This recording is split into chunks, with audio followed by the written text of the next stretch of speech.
un ovni rouge avec des petits points blancs et des petites étoiles. Puis il y avait aussi, attendez que je réfléchisse, attendez, des petits cœurs rouges, il y avait, oui, oui, oui.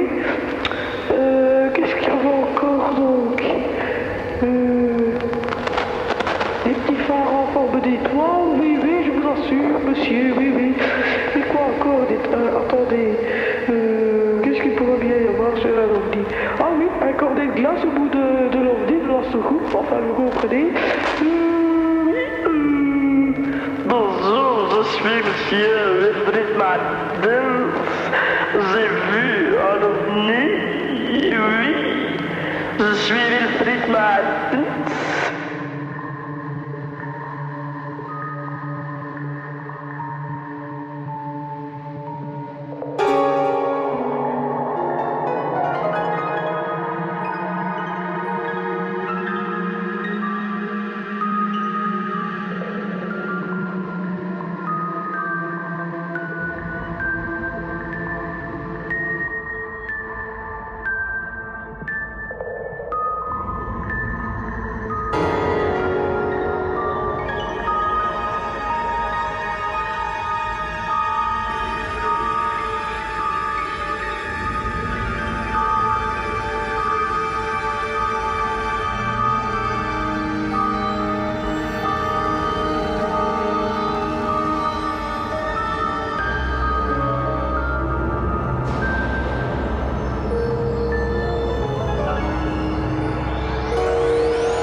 J'ai voyagé dans les terres sauvages et suis revenu avec l'amour du Seigneur dans mon cœur et son message sanctifié, gravé sur mon âme.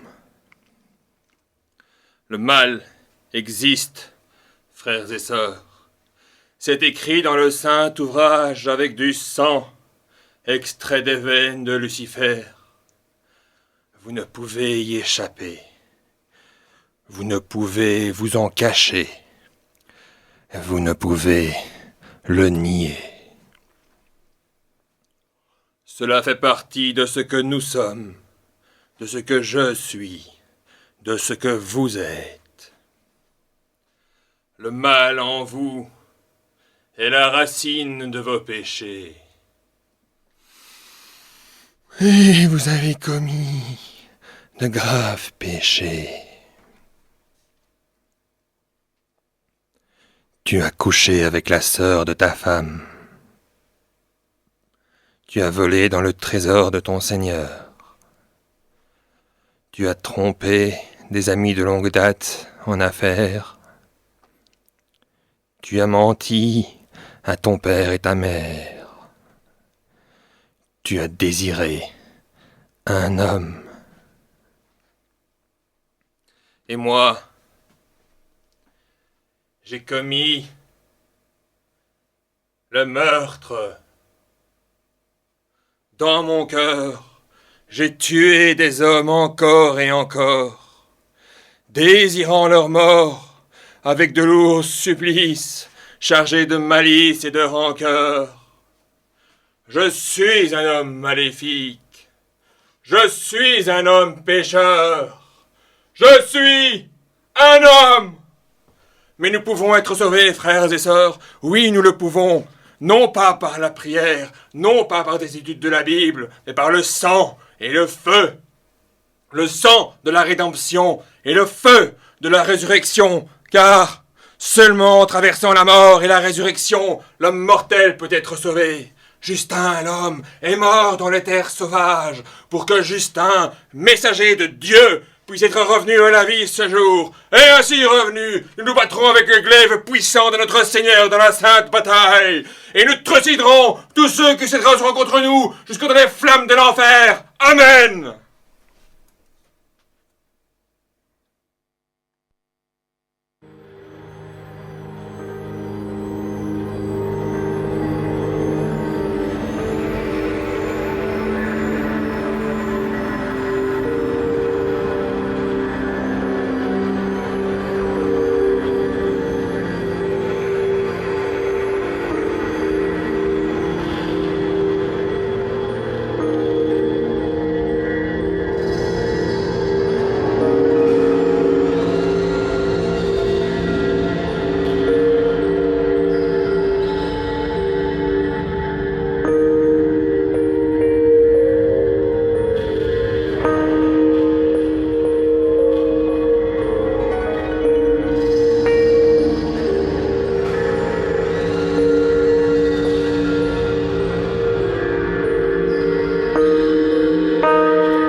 Bonsoir et bienvenue à l'émission Écho dans la nuit sur Radio Campus, la radio de la communauté de l'Université libre de Bruxelles.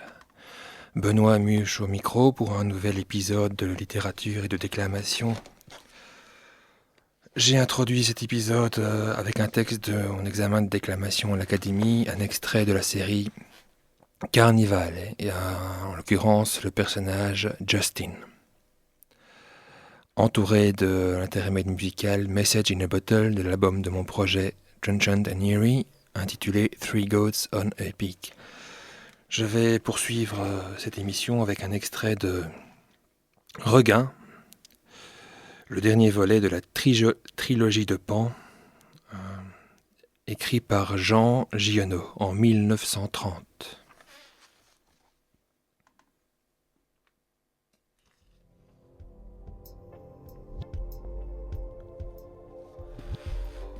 Au matin, Panturle a ouvert sa porte sur le monde délivré.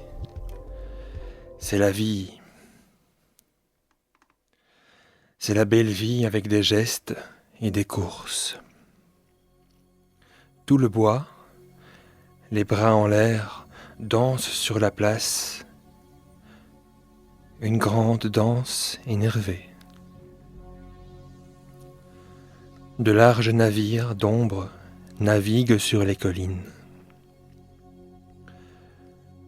Le vol des nuages s'élance d'une rive à l'autre, d'une rive du ciel à l'autre. Il passe dans le vent un corbeau, tout est perdu, roulé comme une feuille morte. Il a détaché Caroline. Ah, tout de suite, ça a semblé un jet de l'eau. Elle est partie en sautant. On aurait dit une vague de poils au-dessus de l'herbe. Elle est allée se planter des quatre pattes devant le cyprès. Elle l'a menacé un moment des cornes. Puis, elle est partie brusquement en sens inverse et l'herbe sifflait contre ses jambes. C'est peut-être ça qu'elle voulait dire, la mamèche. Et alors, qu'est-ce que ça peut faire ? C'est le printemps, oui, ça se voit. Quand même, il monte pour se rendre compte. Il n'y a personne chez la mamèche. La chambre est vide. Le matelas est roulé. On a rangé la table et les chaises contre le mur, comme si on était parti pour longtemps. Et sur la table, on a posé un drap tout neuf, plié dans ses 8 plis, posé là, bien en évidence. Un drap que Panturle connaît bien, le drap que toutes les vieilles femmes conservent neuf au fond de l'armoire parce qu'il est entendu que c'est dans celui-là qu'on les pliera à la fin. Panturle revient au seuil et crie « Oh, mamèche !» Comme ça, jusqu'à midi, il a cherché dans tout le village, et il est entré dans toutes les maisons, et il est allé voir dans les décombres de tous les murs tombés du dernier vent. « Mamèche ! Oh, mamèche !» Puis, il est revenu à la maison toujours vide, et le drap neuf sur la table. Alors il se dit « Je vais aller voir sur le plateau. » Sur le plateau, on n'y va pas souvent et jamais volontiers. C'est une étendue toute plate, à perte de vue. C'est de l'herbe et de l'herbe, et de l'herbe sans un arbre. C'est plat. Quand on est debout là-dedans et qu'on marche, on est seul à dépasser les herbes. Ça fait une drôle d'impression. Il semble qu'on est toujours désigné pour quelque chose. Ça commence aux dernières maisons du haut d'Aubigagne et ça s'en va. En réalité, ça s'en va jusqu'à Blaine, à 42 km en tirant droit, mais on n'est pas forcé de le savoir, et ce que ça montre d'habitude, ça n'indique pas que ça s'en aille vers une chose humaine. Ça montre au loin, là-bas, une barrière grise faite de la poussière qui marche devant le vent. Il n'y a rien sur le plateau, le vent seul. Et comme vent, celui qui s'est annoncé la nuit passée, le vent chèvre, le printemps. Le voici là-haut, le voilà là-bas, sur l'herbe, il est partout. Mamèche, mamèche ! Rien. Le vent vient voir ce que c'est, puis repart. Et maintenant, Panturle à la gorge raide d'avoir tant crié. Qu'est-ce qu'elle a eu comme ça, cette femme? Qui aurait dit ça, qu'elle parte aussi, celle-là? Il est revenu au village. C'est le soir. À la maison de la mamèche, le peu de jour qui reste éclaire le drap blanc sur la table. Panturle a tiré la porte, puis il est venu au rempart et il a bien regardé tout le pays jusqu'au fin fond. Le troupeau des collines, la longue ligne grise et plate qui est le rebord du plateau. Son œil est allé au bout de la droite et au bout de la gauche. Derrière lui, il y a Aubignagne vide. Il a bien regardé le pays jusqu'au fin fond, et il dit à haute voix : « Voilà, maintenant je suis seul. »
L'Annonciateur.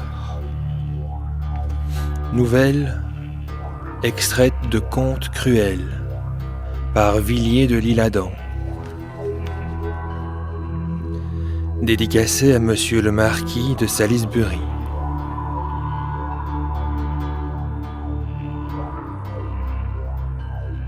Habal Habalim Vekol Habal.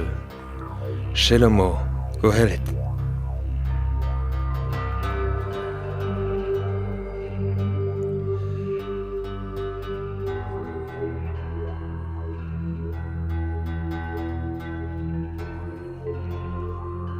Au fait des tours tutélaires de la cité de Jébu, veillent les guerriers de Juda, les yeux fixés sur les collines.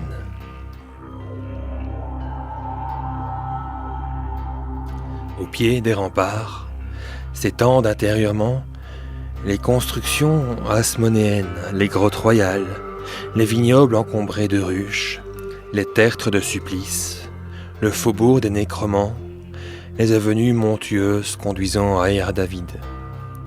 Il fait nuit. Avoisinant les fosses d'animaux féroces, les cénacles de justice, bâtis sous le règne de Shaoul, apparaissent blancs et carrés aux angles des chemins, comme des sépulcres. Près des canaux de Siloé, le miroir des piscines probatiques reflète les basses hôtelleries aux cours plantées de figuiers. Elles attendent les caravanes d'Élam et de Phénicie.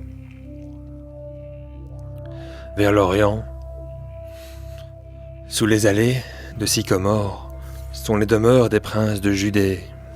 Aux extrémités des routes centrales, des touffes de palmiers font flotter leurs larges feuilles au-dessus des citernes, abreuvoir des éléphants. Du côté de l'Hébron, entrée de ceux qui viennent du Jourdain, fument les tuyaux de briques des armuriers, des fabricants d'aromates et des orfèvres. Plus loin, les habitations aux ceintures de vignes, maisons natales des riches d'Israël, étagent leurs terrasses, leurs bains contigus à de frais vergers. Au septentrion s'allonge le quartier des tisserands, où les dromadaires, montés par les marchands d'Asie, viennent, chargés de bois de sétin, de pourpre et de fin lin, pliés d'eux-mêmes les genoux. Là, vivent les marchands étrangers qui ont accompagné les idoles. Ils entretiennent la mollesse des bourgades de Magdala, de Naïm, de Choumen et s'approprient le sud de la ville. Ils vendent les vins épais et dorés, les esclaves habiles dans l'art de la toilette, la liqueur amère des mandragores du Carmel pour les illusions du désir, les coffrets de bois de camphrier pour serrer les présents, les baumes de Gilead, les singes, stupeur d'Israël, mais amusement de ces vierges, importés des rives de l'Indus par les flottes de Tadmor, les épices subtiles, les verreries d'Akko, les objets de santal ouvragés, les captives, les perles, les essences de fleurs pour les bains, le bédolla pour embaumer les morts, les pâtes de pierres écrasées pour polir la peau, les légumes rares, les ombrageux chevaux de race iranienne, les ceintures brodées de sentences profanes, les roselles d'Asie au plumage de saphir, les serpents de luxe tout charmés, venus de Suse, les lits de plaisir et les grands miroirs de métal entourés de branches d'ébène. Au-delà des retranchements, environnés de tombeaux et de fossés, plus haut que le circuit de Jaïr ou des illuminations, se déroule immense la cité de David. 1200 chariots de guerre gardent ses 12 portes. Yerouch-Kalaïm, sous les ombres du ciel, éclaire les milliers d'arches de ses aqueducs, entrecroise ses rues circulaires, élève jusqu'aux nuées les dômes d'airain de ses édifices. Sur les places publiques rougeoient les casques de la milice de nuit. Ça et là, des feux encore allumés indiquent des caravansérails, des logis de pythonis, des marchés d'esclaves. Puis, tout se perd dans l'obscurité, et le souffle sacré des prophètes passe, dans le vent, à travers les ruines des murs chananéens. Ainsi s'est endormie, sous la solennité des siècles, au bruit proche des torrents, la citadelle de Dieu, si on l'a prédestiné.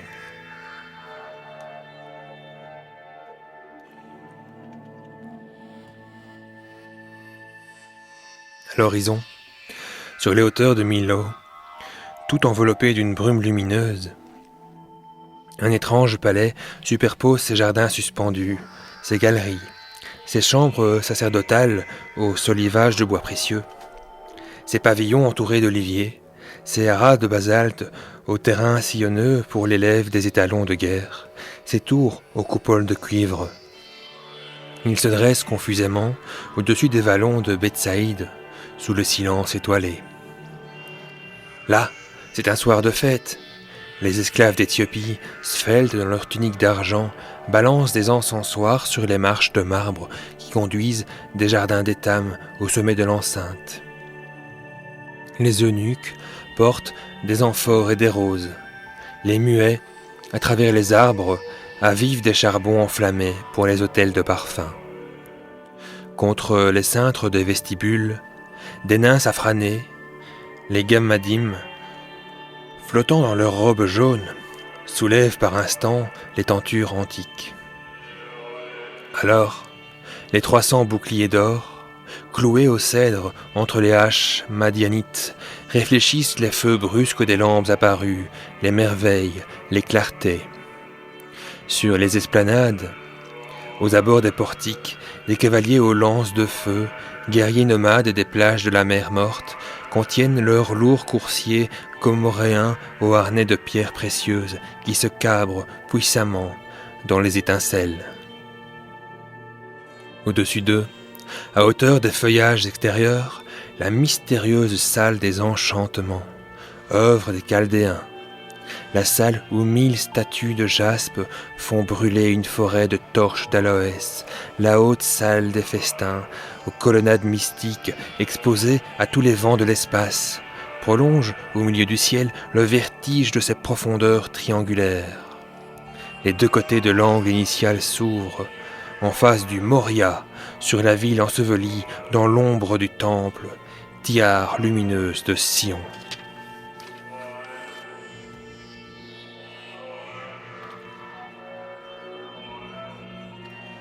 Au fond de la salle, sur une chaise de cyprès que se tiennent les pointes des ailes révulsées de 4 chérubins d'or, le roi Salomon, perdu en des songes sublimes, semble prêter l'oreille aux cantiques lointains des Lévites. Les Nébim, sur le mont du scandale, exaltent les versets du Sépher qui retracent la création du monde. Sur la mitre du roi, séparant les bandelettes de justice, resplendit l'étoile à 6 rayons, signe de puissance et de lumière.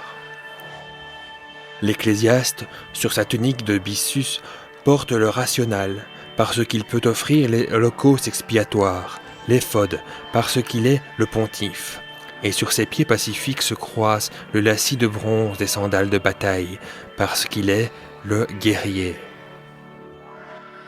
Il célèbre l'anniversaire pascal, en mémoire de ses pères guidés par Moïse au sortir du Misraïm, ou la maison de servitude. L'anniversaire du grand soir où, bravant les chars furieux et les armées, ils s'enfuirent vers la terre promise. L'anniversaire du sinistre lever de lune où Yahvé, l'être des dieux, confondit au milieu des vagues de la mer rouge le cheval et le cavalier. Oui, le roi consacre le festin du soir. Sa droite s'appuie sur l'épaule séculaire du médiateur Helcias, l'interprète des symboles, le ministre des pouvoirs occultes. Helcias, fils de Shellum et de Holda, la prophétesse, est pareil au désert, plus stérile encore après les tombées de la manne. Il a franchi les épreuves et les a bénis comme l'arbre du Liban parfume la hache qui le frappe. Mais il porte, au-dessus de ses larges orbites, la marque de son œuvre accomplie. Le temps a dénudé ses sourcils, les sourcils accordés à l'homme seulement pour que la sueur qui doit rouler de son front ne ruisselle pas jusqu'en ses yeux et ne l'aveugle pas.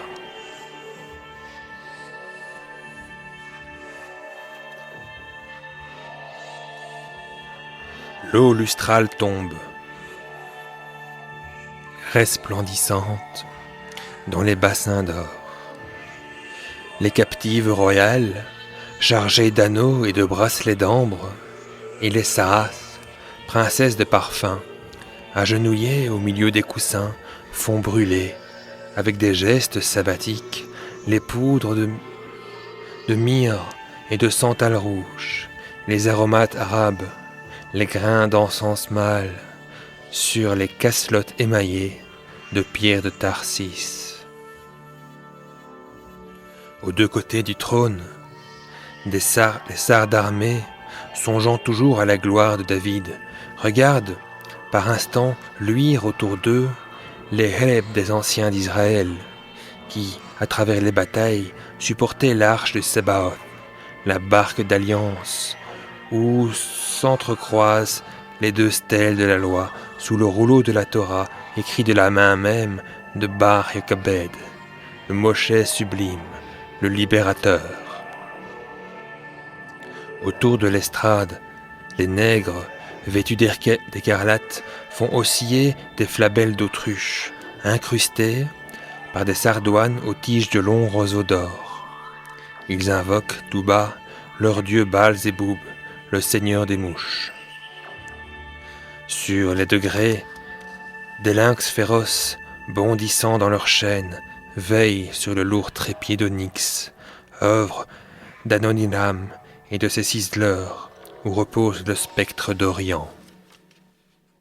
Nul ne saurait séduire par des caresses, ni fléchir par des offrandes, les chiens mystérieux du roi. Entre les statues latérales, sous les candélabres à 7 branches, les fleurs et les fruits de l'Hermon s'écroulent dans les porphyres. La table, chargée des présents de la reine Machédéa, l'enchanteresse venue de la Saba libyenne pour proposer des similitudes au roi de la Judée, ploie sous les coupes précieuses les panaques de la Samarie, les herbes amères, les gazelles, les paons, les cédrats, les pins de proposition, les oiseaux et les bouillirs de vin de Chanaan. Sur un siège de cèdre, au pied des shrubim lumineux du trône et entouré de ces rudes Giborim, est assis, voûté, pâle et sans boire, et le glaive sur les genoux, le sar des gardes Ben Yehu. C'est l'antique exécuteur du rebelle Adonia, ce frère du maître, préféré d'Abishag la Sulamite. C'est le grand serviteur militaire, le meurtrier d'Ebiathar et du sar Siméi, et de Joab, le vieux pontife. C'est le vivant Héreb du roi, celui qui frappe les victimes désignées, même suspendues, avec des mains suppliantes, au coin de l'autel. Auprès de lui, debout, le front éclairé par la torche d'une statue, se tient muet, les mains crispées sur les bras, et comme attendant quelques moments obscurs, l'héritier d'Israël, l'impolitique fils de Naëma, la princesse ammonite, le funeste Réhabéam, qui ne doit régner que sur Juda. Au loin, sur les tapis du trône sont étendues 2 très jeunes vierges de Milo, 2 Skohanas, destinées aux encensements dans les cryptes souterraines du temple devant la pierre fondamentale, les Ben Shetia, que ne touchèrent pas les eaux du déluge. Entre elles est assis, vêtu de pourpre noire fleurie d'or, le prince Hayem, l'adolescent olivâtre, le Baal-Kid aux cheveux tressés, l'énigmatique rejeton que la reine du Sud, dès son retour en Libye, avait envoyé au beau sage, seigneur des Hébreux, en accompagnant ce fils d'une suite d'éléphants chargés d'arbustes, d'étoffes, d'essences, d'aromates et de pierres brillantes. Chaim, d'une voix très basse, chantonne un chant inconnu.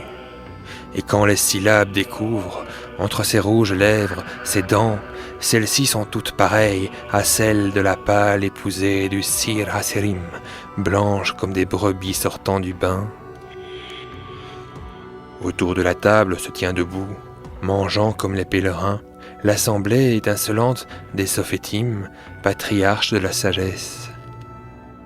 Derrière eux resplendissent les industriels de l'or d'Ophir, les négociants des 20 villes de Kaboul, les ambassadeurs de la mécontente Idumée, les envoyés de Zour et le collège des docteurs de Sadok. Toutes les tribus, toutes les montagnes d'Israël ont livré leurs richesses. Les grenades du mont Sanir, les gâteaux du raisin de Chypre, les grappes de Troène du Galaad, les dattes et les mandragores d'Engadi débordent les aiguillères. Là-bas, près des gradins de cette terrasse, jusqu'où montent les feuillages d'Etham, au centre d'un groupe de guerriers du pays d'Ezion-Géber, avec lesquels il boit, en riant, le vin de Hébron, un élancé, jeune homme à l'armure de cuir parfumé, au visage de femme et vêtu en sard des cavaleries, parle, en étendant la main vers l'horizon. C'est le favori du palais de Milo, l'ennemi, le futur diviseur du royaume de Dieu, le subtil Yarobéam qui doit régner sur Israël et qui déjà s'enquiert, sans se laisser distraire par la fête, des frontières d'Éphraïm. Mais voici, les musiciennes des chants défendus, objuratrices d'amour, inviolées comme le lys de leur sein, s'avancent, pâles sous leurs pierreries au son des kinnors, des timbrils et des cymbales. Soudain, cessent les cantiques des chanteuses de la tribu d'Issachar et les harpes. Parées d'étoffes sombres et le bandeau de perles au front, les femmes du second rang s'accoudent, avec des poses abandonnées, sur les lits de pourpre. Et lorsqu'elles respirent leur sachet de Bécham, teintent les clochettes d'argent qui bordent la frange de leur sein d'aune. Au loin, les charmeuses nephtaliennes, aux tresses rousses, les vierges de la Palestine, les hébreuses, blanches comme les narcisses de Chaton, les courtisanes sacrées venues de la Babylonie, nageuses dorées de l'Euphrate, les Sulamites, plus hâlées que les tentes du Cédar, les Thébaïennes, aux lignes déliées, au teint d'un rouge sombre, suivant autrefois de l'épouse morte du roi mage, de la fille de Psoussénès, le pharaon, enfin, les Iduméennes, filles de délices, fleurs vives de la sauvage contrée où brume, irisée, qu'à peine peut percer de nuit le feu des étoiles, dansent, au nombre de 3000, en agitant des voiles tyriens, des hérébim, des reptiles et des guirlandes, devant l'élu magnifique de la Judée, le maçon du Seigneur.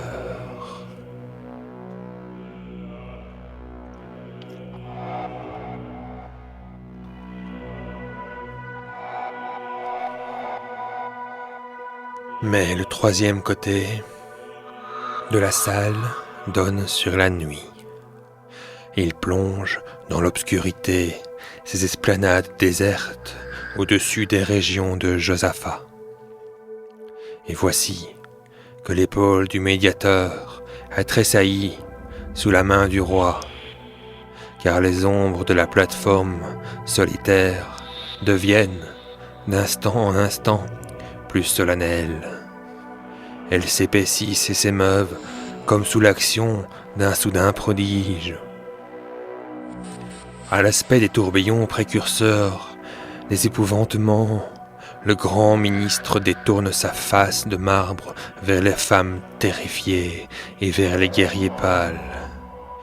Il s'écrie : « Prêtres, ravivez la flamme septénaire des chandeliers d'or. Qu'on allume les 7 chandeliers des conjurations funèbres. De vaines fumées, tout à l'heure, vont apparaître, qui se dissiperont d'elles-mêmes si on ne les interroge pas. Que les nuages de vos encensoirs, ô filles de Judée, vous épargnent les obsessions inquiètes des esprits de l'éternelle limite. Exultez avant que l'heure vous rappelle au sein de la terre. Il dit, et la fête reprend son allégresse. On défie les sortilèges de l'Assyrie. Ces mages noirs avaient-ils su délivrer avant l'heure Nebuchadnezzar, son roi, visionnaire de Baal d'or aux pieds d'argile, qui, marqué d'une réprobation d'Élohim, erra cette année sous le poil bestial, loin de son opulence, à travers ces diluviennes forêts qui enserrent l'immense Shehunar aux 4 fleuves. Les danses de Mahanaïm secouent leurs palmes en fleurs, les coupes scintillent, les nephtaliennes entrelacent les éclairs de leurs javelots rassemblés, font siffler leurs colliers de serpents. Les torches jettent des reflets de sang sur les chevelures. Des cris d'amour, des hymnes idolâtres retentissent vers le Pacifique. Soudain, en mémoire de Jéricho, les capitaines des cavaliers de Sodome font sonner 7 fois leur tubal de fer, et les héroïnes couronnées d'hysope, les Cohen de la souveraine sacrificature, en longs vêtements blancs, apparaissent, précédant l'agneau pascal.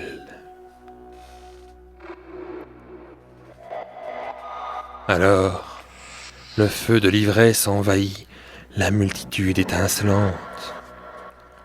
On maudit le nom de l'horrible statue qui, frappée du soleil, appelait aux travaux des pharaons les ancêtres, lorsque, accédant à la menace, le vœu sur eux toujours, de ces roseaux brûlants que dévora le bâton, de l'échappée des eaux, il se résignait à creuser sur le granit rose des pyramidions, malgré la défense des livres futurs, malgré la prohibition du Lévitique.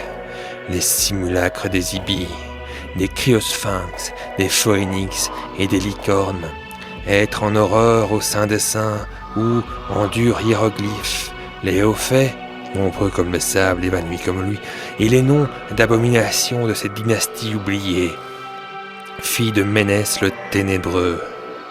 On maudit les oignons du salaire, les levains du pain de Memphis. Malgré l'alliance avec le roi Néchao, les plaies sont évoquées dans les acclamations.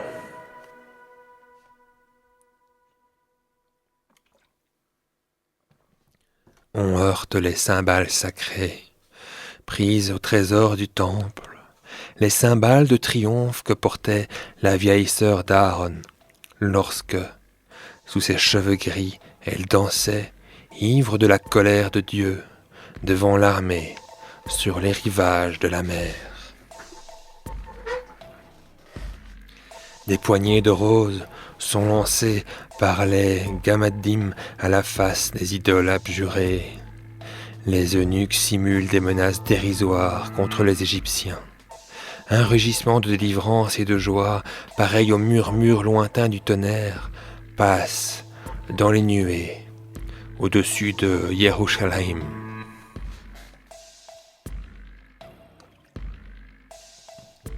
Cependant, le grand initié, ayant une seconde fois relevé la tête et considéré plus attentif le caractère des ombres, est devenu soucieux. La flamme des 7 chandeliers qui brûlent, espacés devant l'esplanade, s'est renversée contre l'assemblée.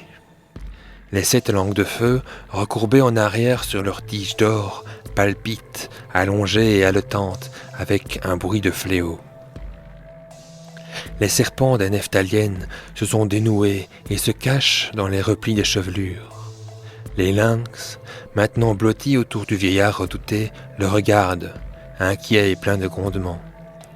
Mais lui s'efforce de pénétrer le sens des présages. Croisant ses phylactères sacerdotaux sur les plis de son palade hyacinthe, il délibère. Vainement, il a consulté d'un regard les téraphins mystérieux. Avec le son de l'or vierge, les lames révélatrices se sont brisées.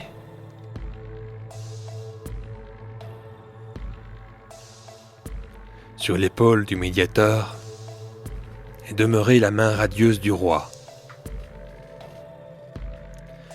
Les yeux de Helsias la rencontrent. Il voit l'anneau, le joyau d'alliance où s'allume la première clavicule, la clé cruciale, figure de l'abîme partagée en 4 voies. Le puissant pentacle est entouré par la forme même de l'anneau. Il est emprisonné dans l'éclair de l'anneau, figure du cercle universel. L'âme de Salomon, germe divin, est mêlée au reflet de ce signe victorieux où s'épure doucement la lueur des étoiles. La clavicule est l'expression où le mage a concentré une partie des efforts de sa pensée, une somme des pouvoirs conquis dans le triomphe des épreuves, afin d'agir plus directement sur les forces intimes de l'univers. Ce talisman de la croix stellaire que contemple Helsias est pénétré d'une énergie capable de maîtriser la violence des éléments. Dilué par myriades sur la terre, ce signe, en son poids spirituel, exprime et consacre la valeur des hommes, la science prophétique des nombres, la majesté des couronnes, la beauté des douleurs. Il est l'emblème de l'autorité dont l'esprit revêt secrètement un être ou une chose. Il détermine, il rachète, il précipite à genoux, il éclaire. Les profanateurs eux-mêmes fléchissent devant lui. Qui lui résiste est son esclave. Qui le méconnaît, étourdiment, souffre à jamais de ce dédain. Partout où il se dresse, ignoré des enfants du siècle, mais inévitable. La croix est la forme de l'homme lorsqu'il étend les bras vers son désir ou se résigne à son destin. Elle est le symbole même de l'amour, sans qui tout acte demeure stérile. Car à l'exaltation du cœur se vérifie toute nature prédestinée. Lorsque le front seul contient l'existence d'un homme, cet homme n'est éclairé qu'au-dessus de la tête. Alors son ombre jalouse, renversée toute droite au-dessous de lui, l'attire par les pieds pour l'entraîner dans l'invisible. En sorte que l'abaissement lascif de ses passions n'est strictement que le revers de la hauteur glacée de ses esprits. C'est pourquoi le Seigneur dit « Je connais les pensées des sages et je sais jusqu'à quel point elles sont vaines. »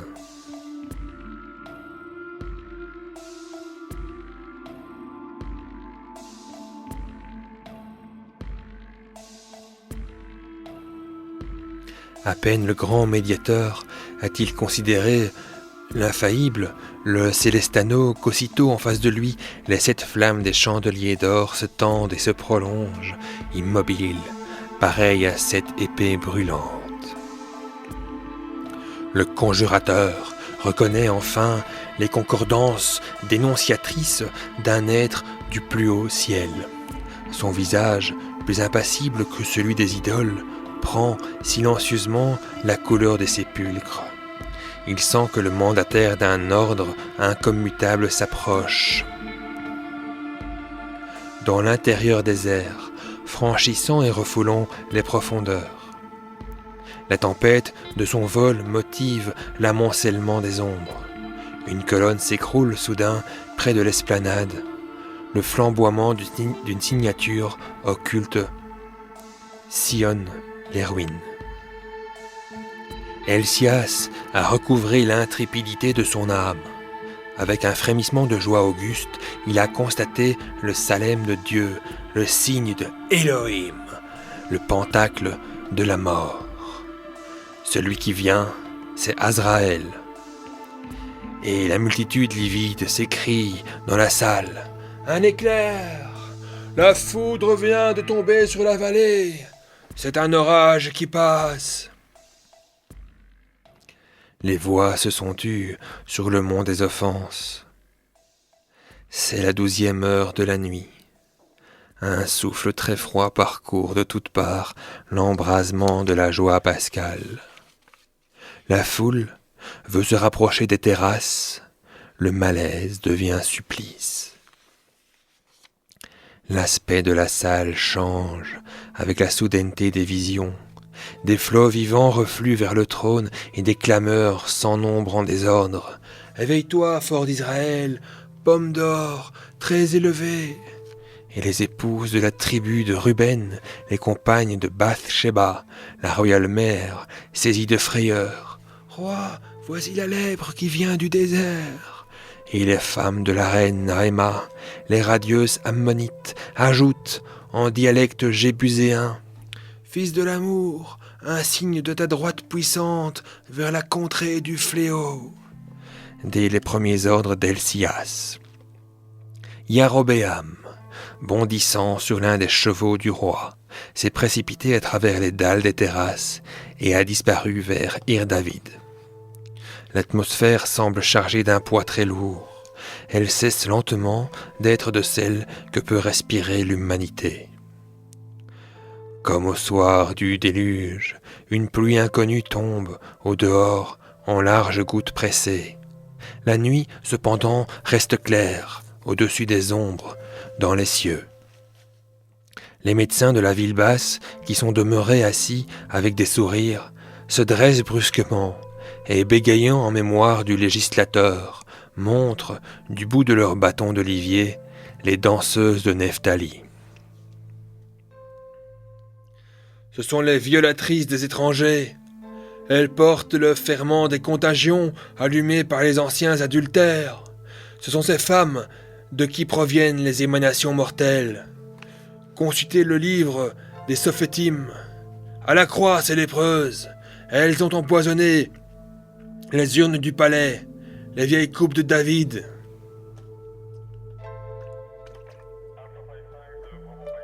En entendant cette accusation, les nécromanciennes du pays de Moab reconnaissent à l'aileron de corbeau qu'elles portent sur le front pour toute parure et la nuit sur les champs de bataille pour tout vêtement.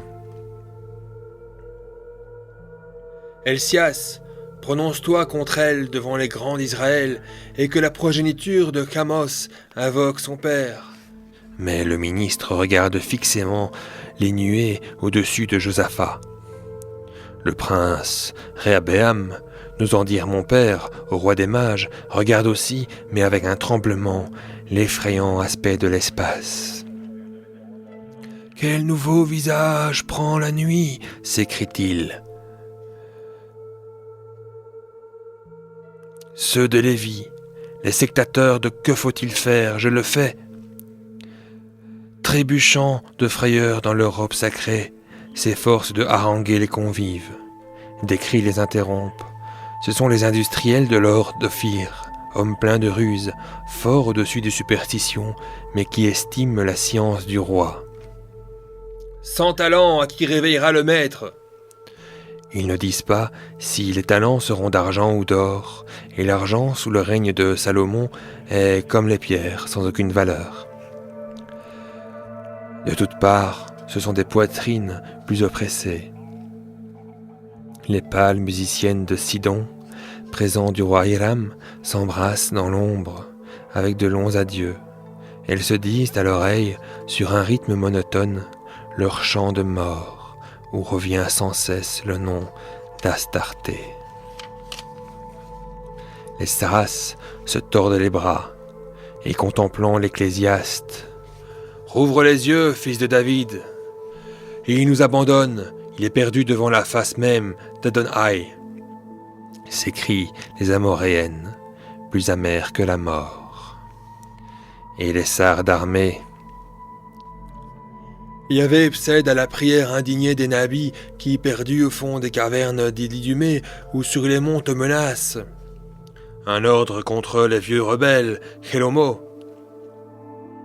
Songe que David, le triomphateur de Sévir, en expirant te disait que leurs cheveux blancs descendent ensanglantés dans le Shéol.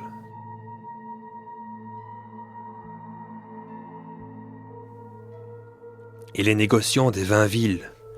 Yoshua, cette nuit, eût hâté le retour de l'astre, lui qui obtint d'en prolonger la lumière sur les combats.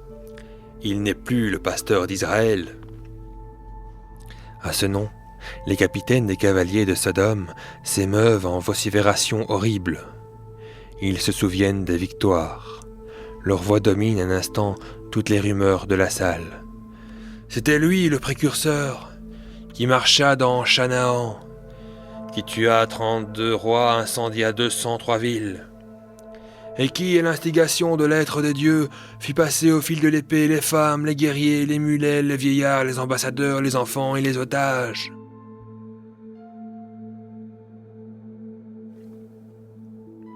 Puis s'endormit en Éphraïm avec ses pères, rassasié de jour et satisfait.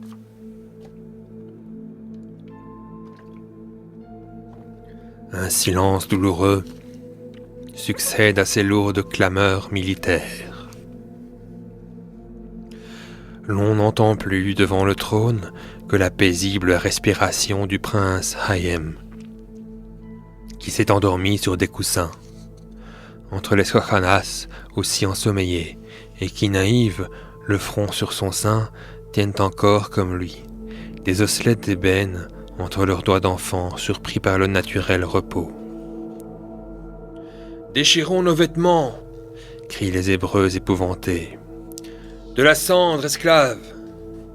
Tel le vent d'orage courbe les plantes, et leur souffle des mots sans suite.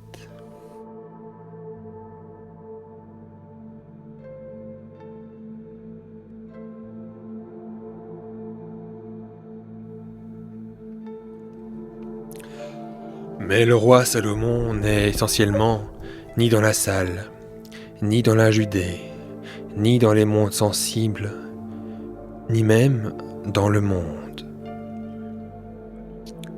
Depuis longtemps, son âme est affranchie, elle n'est plus celle des hommes.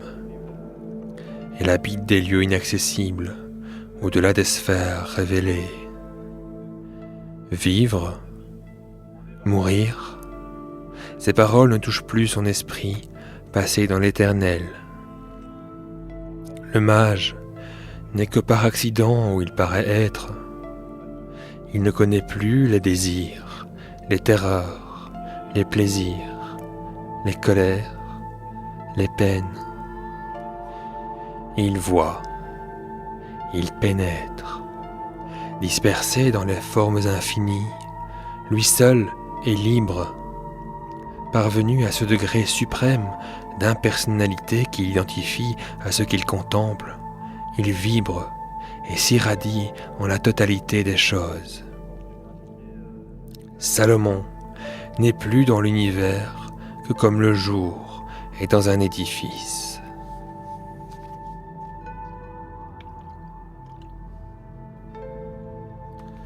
Où sont à présent les danses du bourg de volupté, les éclats des cymbales, le bourdonnement des lyres, un souffle à dissiper ce rêve. On s'étouffe, on chancelle sur les tapis sombres, on assiège le trône. Ben Yehu, le sar des gardes, a fait un signe.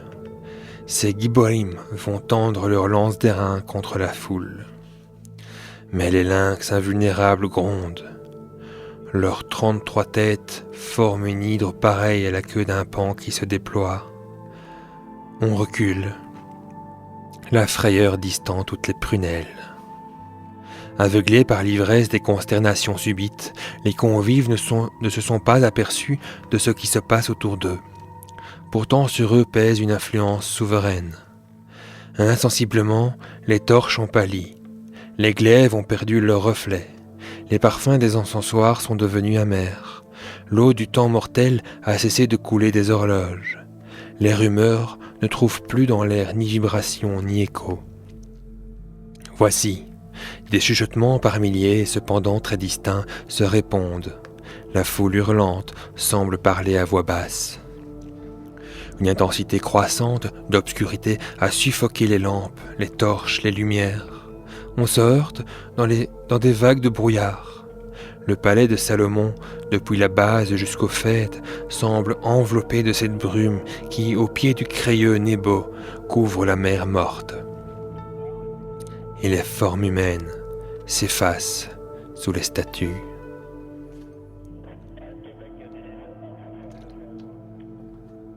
Tout à coup, sur la trame crépusculaire de l'espace, transparaît le violateur de la vie, le visiteur aux mains éteintes. Il est debout sur l'esplanade devant les 7 chandeliers. Il tressaille et flamboie. Ses bras fluides sont chargés de ruissellements d'orage. Ses yeux d'aurore boréale s'abaissent sur la fête. Sa chevelure, que le vent n'ose effleurer, couvre ses épaules surnaturelles comme le feuillage des saules sur les eaux d'argent la nuit. Déjà, les dalles se fendent sous la glace des pieds nus du mélancolique Azraël. Et à travers le crêpe de ces 6 ailes qui tremblent encore sur l'horizon, les astres ne sont plus que des points rouges, des charbons fumant çà et là dans les abîmes. Instantanément, les lambris d'ivoire se ternissent comme sous le poids des siècles. Les ouvertures des draperies tendues entre les colonnes par les torsades de bronze laissent passer tristement dans la salle un long triangle de clarté. Le croissant glisse entre les nuées du ciel, illuminant, parmi des groupes confus, la face pâle d'un sophet, étendu dans ses vêtements sacerdotaux. Par instants, une escarboucle jette sa lueur livide. Des chevelures, des cymbales d'or, des voiles, des blancheurs éparses scintillent. Ce sont les musiciennes entrelacées qui n'ont pas jeté de plainte. Au pied des lits de pourpre, contre le gland des coussins, sur les tapis, des pierreries brûlent, isolées.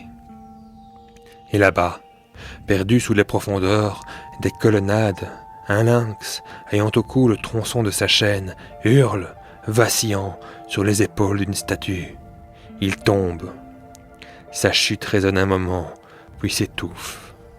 C'est le dernier bruit.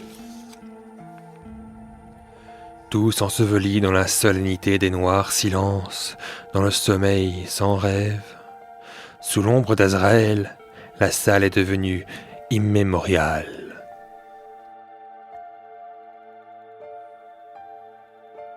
Seul, aux 3 angles, sous les lampes d'argile consacrées au nom, les sphinx d'Égypte ont soulevé lentement leurs paupières et, faisant évoluer leurs prunelles de granit, glissent vers le messager leur regard éternel.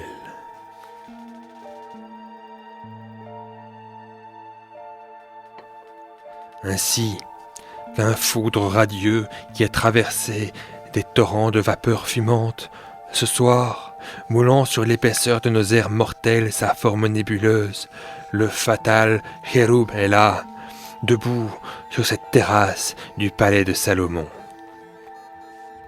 Impénétrable à des yeux d'argile, la face du messager ne peut être perçue que par l'esprit.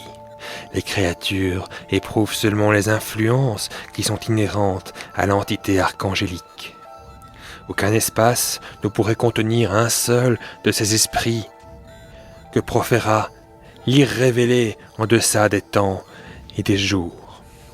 Et flux éternisé de la nécessité divine, les anges ne sont en substance que dans la libre sublimité des cieux absolus où la réalité s'unifie avec l'idéal.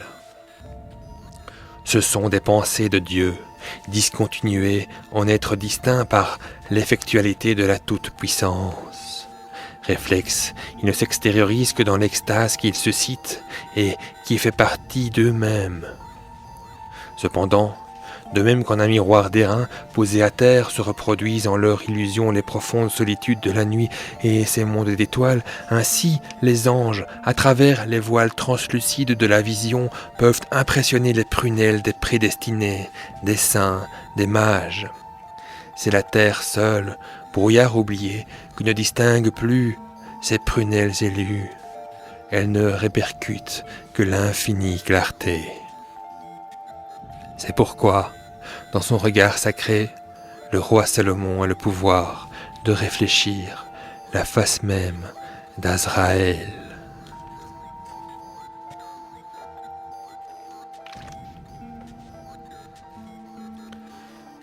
Au sentiment des approches de l'exterminateur, Helsias a tressailli d'espérance. Abîmé en soi-même, il songe que le dernier chaînon qui le rattache encore à la vie va se briser tout à l'heure. Dans la hiérarchie suprême des intelligences purifiées, n'a-t-il pas conquis le rang précis et légitime où il pouvait parvenir ? N'a-t-il pas atteint sa limite glorieuse et suffi à ses futurs destins ? Voici donc l'instant de sa vocation vers de plus hautes natures. Son cercle est enfin révolu. De nouveaux efforts, désormais stériles, ne le rendraient que pareil à ces grands oiseaux solitaires qui, jaloux d'élévations toujours plus radieuses, battent inutilement des ailes dans des hauteurs irrespirables, devenus trop éthérés pour supporter leur poids, et que leur vol ne dépasse plus. Il attend le souffle libérateur d'Azraël.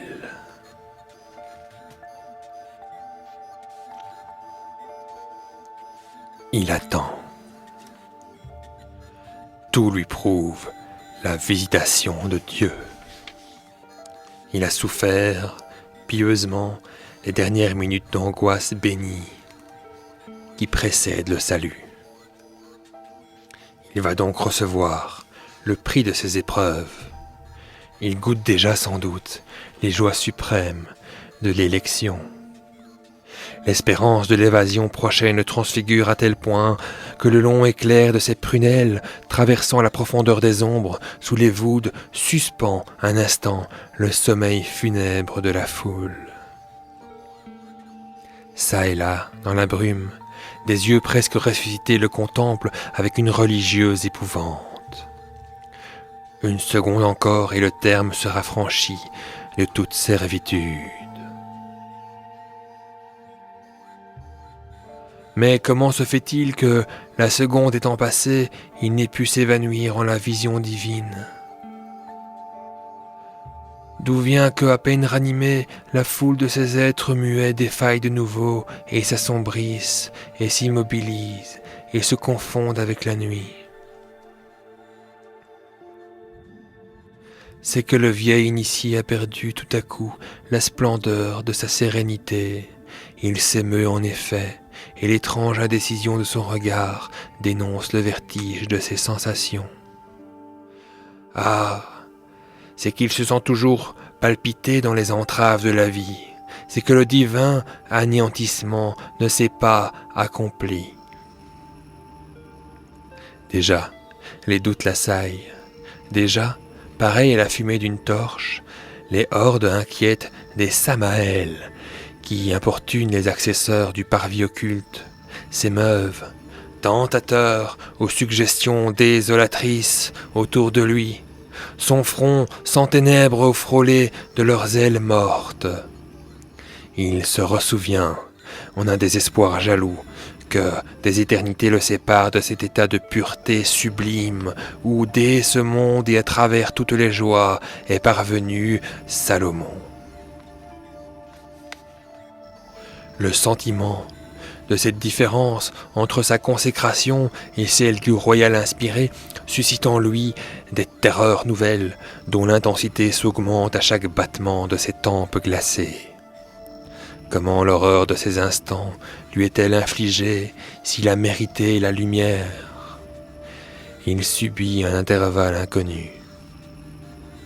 Il est pareil à une pierre volcanique qui, animée d'une impulsion terrible, serait retenue au bord du cratère par la vertu d'une loi miraculeuse, et qui se consumerait de sa vitesse intérieure, sans se désagréger ni se dissoudre. L'heure passe, vague, lourde, insaisissable. Il s'interroge. Certes, un trouble se produit à son sujet au fond des lois divines. Épouvanté de l'hésitation du ciel, son intelligence retombe et tournoie dans un délire d'inquiétude surnaturelle. Un vaste effroi neutralise la vertu de ses pensées. Ainsi l'influence d'Azraël, immobile, se manifeste pour Helsias sous la forme de ses anxiétés effroyables. Le vieillard, maintenant éperdu, ressemble à un prêtre qui survivrait à ses dieux morts. Il ne peut déserter l'habitacle charnel où il est surpris et rivé par le regard d'un être dont la conception totale dépasse la hauteur de son esprit. Le voici haletant comme une victime, ce qui le précipite du seuil de domination et le replonge dans la vieille poussière oubliée des sensations humaines.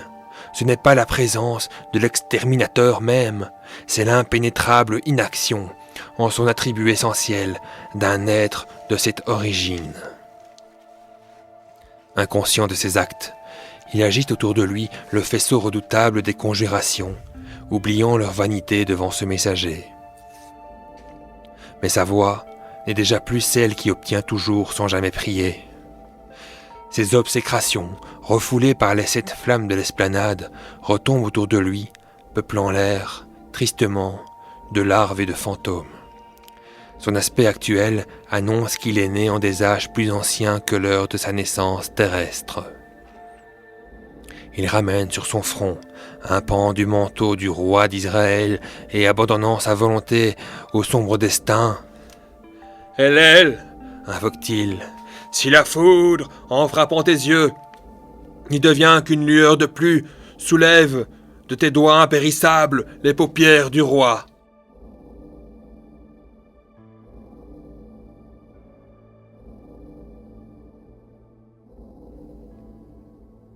Telle autrefois, sous les voûtes d'Andorre, sa mère Holda, sur le trépied des évocations, aboya des formules qui firent surgir, devant la muraille, l'ombre de Shemuel.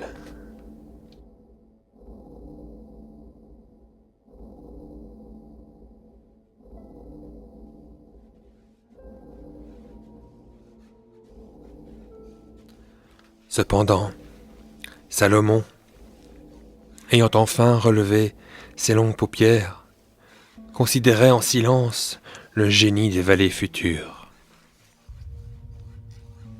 Mais ce n'était pas sur le visage du roi que les yeux fixes de l'ange se tendaient, éblouissants comme les flèches qui volent dans le soleil.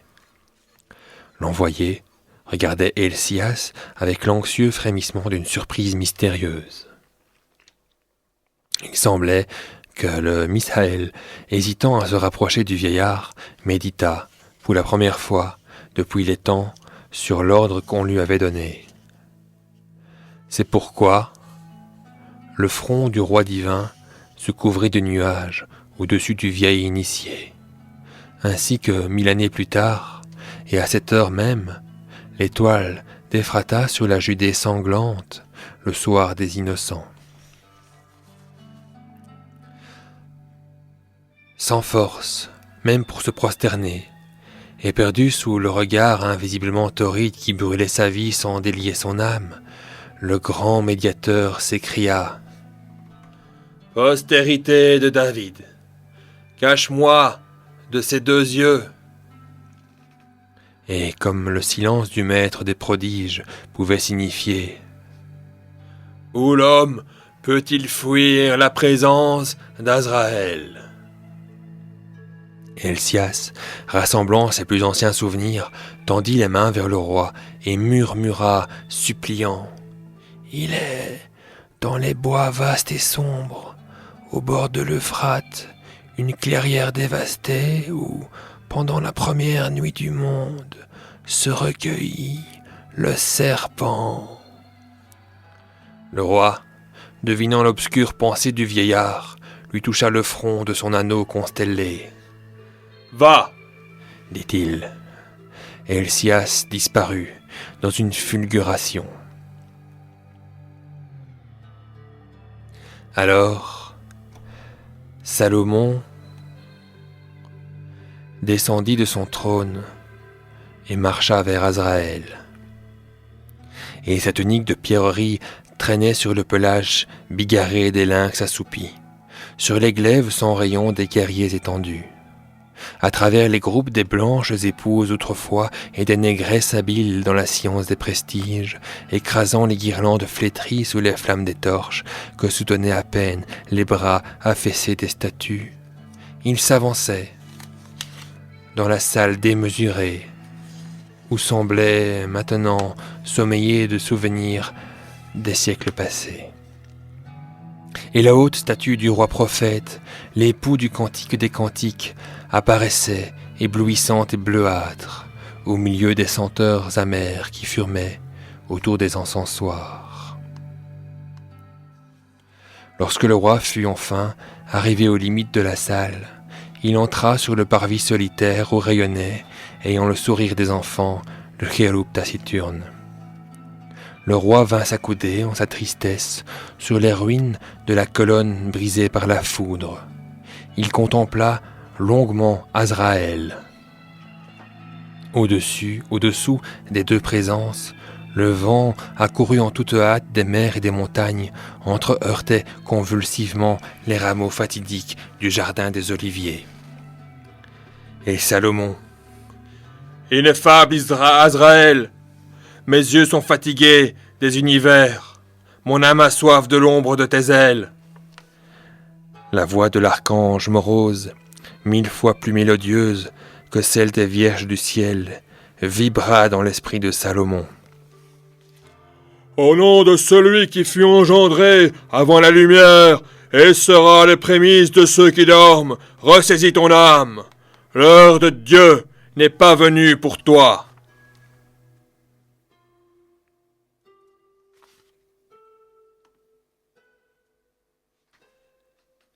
Alors, le souci, ce prolongement d'exil, où captif de la raison, le mage, avant de s'unir à la loi des êtres, avait encore à détruire l'ombre qu'il projetait sur la vie, passa sur l'âme du roi.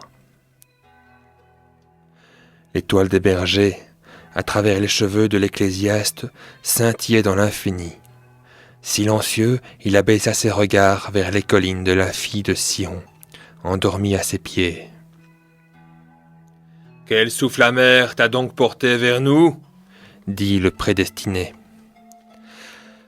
La forme de la vision s'effaçait déjà sur l'espace. Une voix perdue parvint à Salomon. Il entendit ces paroles terribles où transparaissait la prescience divine.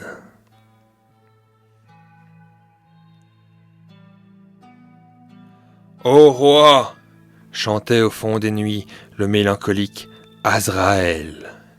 À travers la durée et les sphères, j'ai senti le pieux abandon de ta pensée et dans le mystérieux oubli d'un ordre du Très-Haut. J'ai voulu te saluer, ô toi, le bien-aimé du ciel.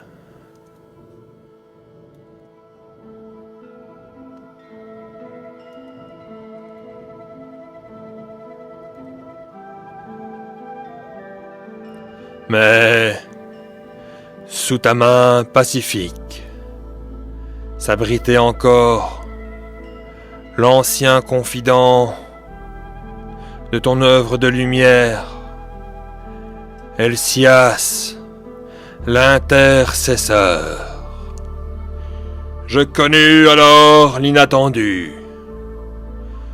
Ce n'était pas ici que j'avais reçu mission de le délivrer de l'univers.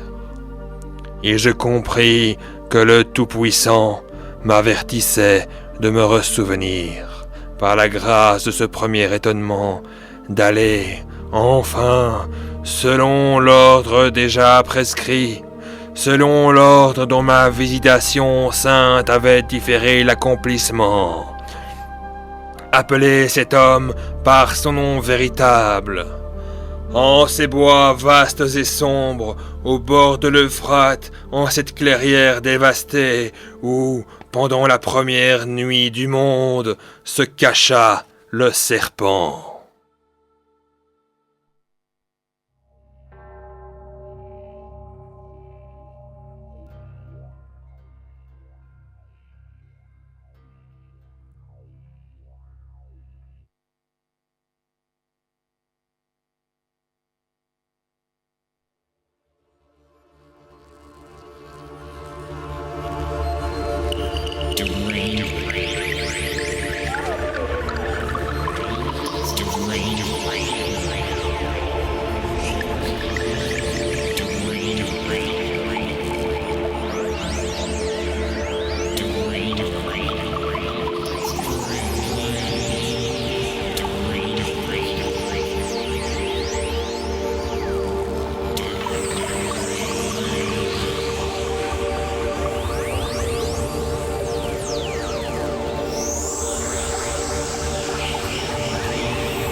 1h21 et 30 secondes sur Radio Campus, la radio de la communauté de l'Université libre de Bruxelles. Benoît Muche, toujours en direct au micro. Cet épisode de l'émission Écho dans la nuit touche à sa fin. Vous avez entendu, avec prolongation pour les besoins de la finition, la nouvelle L'Annonciateur, écrite par Villiers de l'Isle-Adam dans le recueil intitulé Contes cruels au pluriel.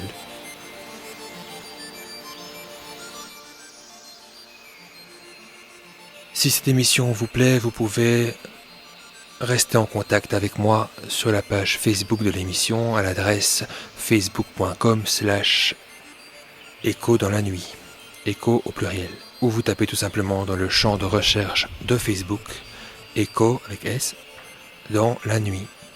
Et vous trouvez la page de l'émission sur laquelle vous pouvez m'envoyer un message privé ou laisser des commentaires. Vous pouvez également y laisser vos suggestions de lecture, de vous proposer des textes que je lirai sur antenne en direct comme chaque semaine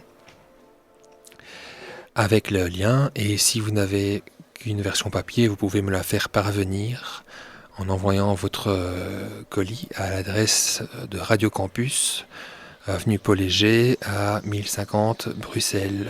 Et les papiers seront laissés dans le casier de l'émission à mon attention. Et je choisirai donc parmi ces envois ce qui m'intéresse pour la lecture en direct. 1h23, je vous souhaite une très très belle nuit, de faire de beaux rêves, une semaine agréable et très productive avec beaucoup de courage, et je vous donne rendez-vous dimanche à minuit. À tout bientôt.